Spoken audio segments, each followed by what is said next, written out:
میرا اس شہر عداوت میں ہے بسیرا اقبال جہاں لوگ سجدوں میں بھی لوگوں کا برا سوچتے ہیں، جہاں لوگ سجدوں میں بھی لوگوں کا برا سوچتے ہیں۔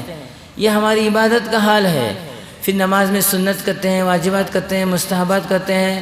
جو اللہ نے مجھے اور تمہیں جس مقصد کے لیے اللہ نے بنایا ہے اس مقصد سے ہمیں کتنے دور ہیں اس کا کچھ علم نہیں ہے ہمارے پاس۔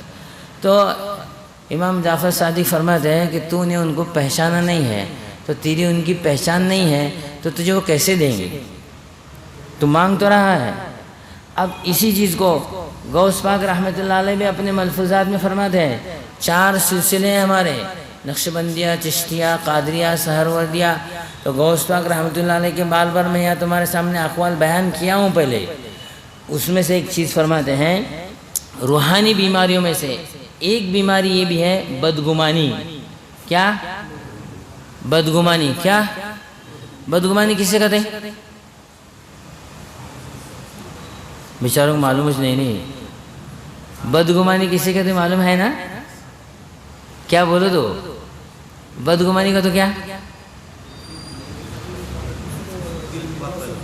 ہے؟ کہتے بیچارے ایسے معلوم نہیں بیچاروں کو کبھی کرتے تھے آپ نے۔ یہ بدگمانی کتنی خطرناک چیز ہے۔ اللہ تعالیٰ نے قرآن پاک میں جہاں بڑے بڑے گناہ گنوائے ہیں سب سے پہلے اس چیز کو بتلایا ہے، یا ایھا الذین آمنوا اجتنبوا کثیرا من الظن ان بعض الظن اسم ولا تجسسوا ولا یغتب بعضکم بعضا۔ بڑے بڑے گناہ گنائے ہیں وہاں، تو اس میں سب سے پہلے جو گناہ گنوایا ہے کون سا گنوایا؟ بدگمانی۔ آم اللہ بیٹھ کرسی لا دوں وہاں۔ تو کتنا بڑا بدگمانی، کتنی بڑا گناہ ہے۔ لیکن ان گناہوں، اب میں جیسے پوچھ رہا ہوں آپ کو کہ بدگمانی کیا ہے، اپنے کرندوڑ والے میرے خیال میں ایسا لگتا ہے مجھے کہ کون بدگمانی کرتا تھا چنگا، ایسا لگتا ہے کہ تو ان کو میں پوچھ رہا ہوں تو معلوم ہی نہیں ہو رہا ہے کہ نہیں ہے کہ بدگمانی کسے کہتے ہیں۔ یہ بہت بڑا گناہ ہے، گناہ کبیرہ ہے۔ جب تک آدمی توبہ کرتا نہیں ہے معاف، بڑا گناہ ہے۔ بڑے گناہوں میں جن کا شمار ہوتا ہے ان گناہوں میں یہ بڑا گناہ، یا ایھا الذین آمنوا اجتنبوا کثیرا من الظن ان بعض الظن اسم۔ پھر آگے ہے ولا تجسسوا ولا یغتب بعضکم بعضا، آگے ہے۔ اب اسی چیز کو قرآن اور حدیث کی روشنی میں ایاکم الظن، حدیث میں کہا ایاکم الظن یعنی بدگمانی سے بچو، حدیث میں بھی آیا، قرآن میں بھی آیا۔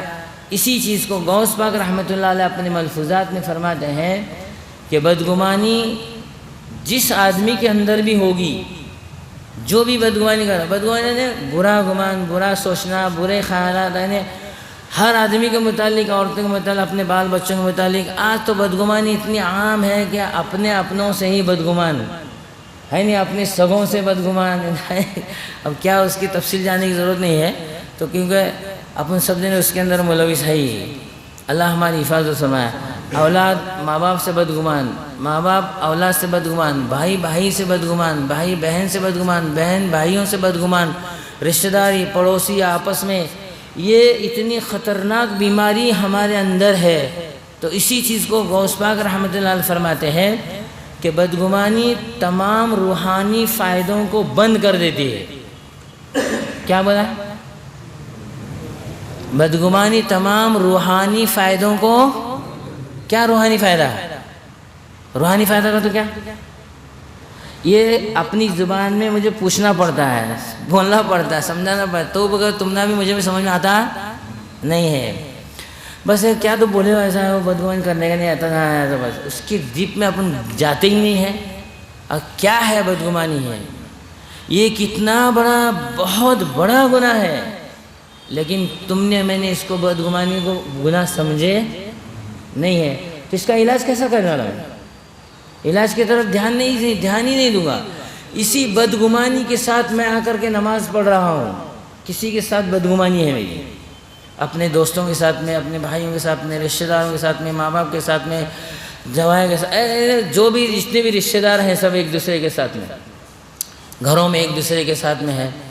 ساس بہو کا تو سوالت نہیں ہے نہیں. ساس بہو ہے, ننند بھوجا ہے, دیورانے ہے, آپس میں یہ سب ایسے بدگمان کہ الگ الگ جگہ پر کونے کونے میں سب طرف جا کر کے وہی چرچا ہوتا ہے کہ آج انہیں ایسا کری, انہیں ایسا کری, انہیں نہیں ہوں بولی, انہیں نہیں ہوں بولی.